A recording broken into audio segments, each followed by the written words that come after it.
Hello YouTube, my name's Sean Connors and welcome back to The Outsiders. And for the purposes of today's video, what I'm going to be talking about is off the back of what I did yesterday. Now yesterday I released a video which was all about 4 styles of campaign play. Whether they be episode, whether it be an adventure path, a sandbox, or an open world, or a combination of any of those 4. And I've been asked by quite a few people, how do you go from doing episode style play or adventure path style play into more of a sandbox open style world play game? How do you do that? Now, for the purpose of this video, I'm not going to sort of break down every single step, but I'm going to use something as a way for you to hopefully go away and think about it, and then it will help you, I believe, formulate a plan to take those next steps. Because the best way, quite rightly, I think Dark Age of suggests in one of his most recent videos, just go and play. And there is a point to that, because all the theory in all the world, and you happen to walk into one of my videos, no, all the theory in all the world doesn't mean that you can have all the knowledge, but it's how you apply it, and that only comes through real world situations. But what I'm going to share with you is a tip that is a real world tip, a real world situational tip, something that the reason how I discovered how to go from certain style of play, and the steps that I took to actually do it myself, because there was none of this to help us. So you have to formulate your own plan to figure out what is the best way to do it, and some of those plans work and some of them are Edison moments, and you go, yeah, that's the light bulb, that's the one that really works, and this is that tip. So this is really all about doing this. So let's get straight into it. The first thing you need to do is to do one of 2 things. Take a book or a film, preferably something from the past, going back a bit of distance. So try to pick something out that's relatively old, 10 years plus old, a book that goes back, and a film that goes back at least 10 years, so people aren't likely to have recently seen them. Have a look at the film. Particularly books are brilliant, because the book has all the whole thing is laid out for you. And what I want you to imagine, and what I want you to think about is, for a campaign, it doesn't have to be a long-running campaign. This could be a short burst, maybe 8, 10, 12 episodes max, because it's going to be considerable, because you're talking about a book or a decent length film and breaking that into component chunks for your games. And I want you to think about taking that book or that film and writing down the plot as you see it, so all the steps that were required in that plot as they were, and that is going to form the basis of your adventure story that you're going to do. You're going to actually try and run that plot, that storyline for your players. Now that will there has to be some creative thinking, because the book probably is centric around one character. The film, the same, most likely.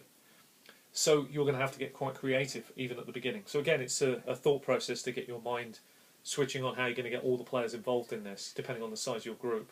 But your aim and your task is to take the players on that journey through the book or the film to its conclusion. Your aim is to try and get them to the end of where that book and that film went. Now, why I use that as an example here is because it's very, very important to map out those points, because that's very much the same as, so far what we've done here is very much the same as an adventure path. It's very much the same as an episode. Each piece can be an episode, but they'll be linked episodes. So if you're used to episode play, you're now going to move in, by just doing this technique, you're going to move into more an adventure path format.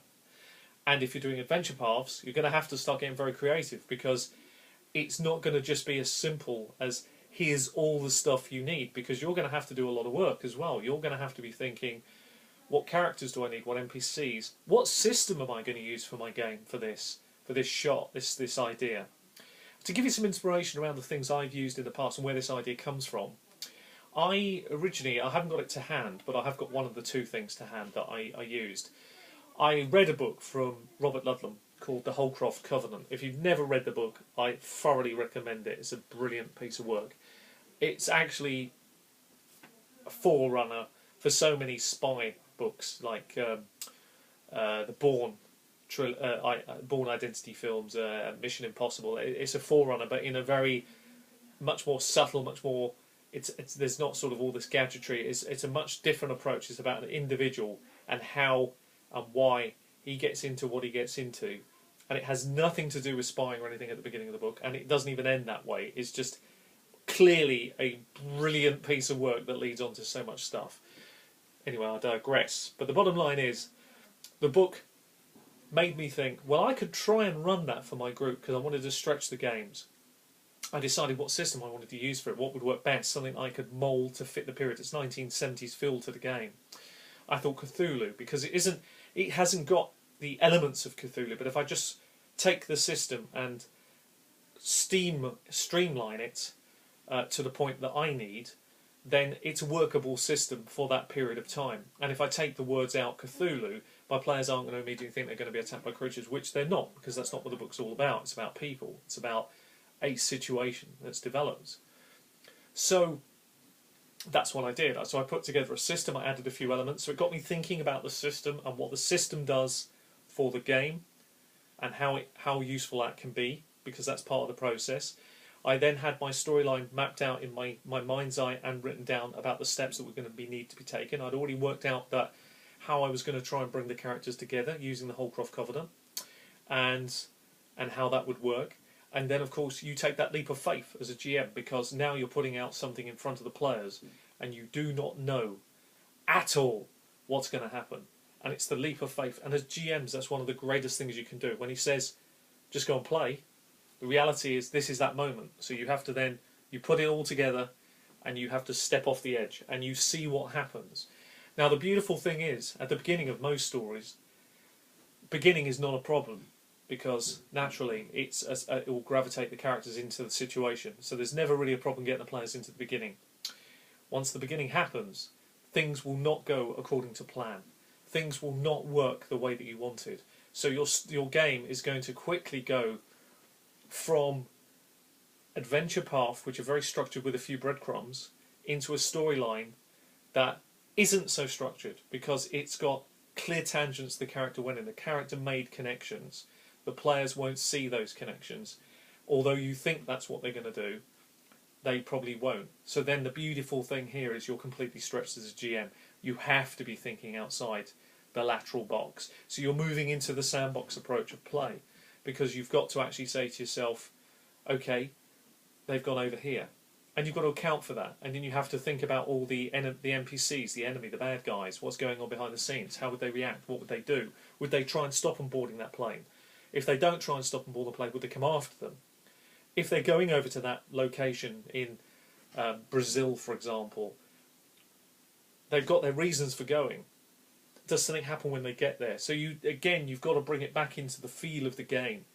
And you'll start to find these neural pathways in your mind about how to draw these connections together because of the story that you've helped support. Although it's written for you, you've had to think much bigger than the path. Because it's one of the things the paths do, isn't it? Is that they trick your mind into thinking that's all you need. By doing this, you're actually going far beyond the path. And this is the interesting bit, is it's very, very unlikely that the players will reach the conclusion of the book. They might, as in the case of my Holcroft Covenant game, reach the end, having various sections were completely missed off because the players didn't see the connections, which is what I expected. And it forced me to have to do a lot of what you would call rewriting or rethinking or calibrating what was going on in the game. But it was a lot of fun. And the ending was just as exciting as that in the book, and more so, because there was a brilliant series of interchange between the players, which could have only come around because of all the effort that had gone into the story, and it really worked. And then you're in the luxury position when you finish your game. You're in a brilliant position because you can say to the characters, the players, guys, girls, this is what we played. This is the book I read, and this is the inspiration behind it, or this is the film I saw, this is the inspiration. Go and have a look at that. And then you'll get a really big buzz from it. And you probably will never want to go back, actually, and do standard adventure paths or episodal play again, because you'll realise there's a lot more to be gained once you open the sandbox. There's a lot more to be gained. Pandora's box almost. There's a lot more to be gained from it. Another thing that I've done is when you take a film, I'll use Memento, a fantastic film. This film gives you like a lot of great ideas, thousands of ideas to how to utilise it. And I know that there's been lots of cliches in RPGs before where people have lost their mind. That's been done. But what about a group of people that have lost their mind? And the reasons why? and they all have a connective story about what they want to do.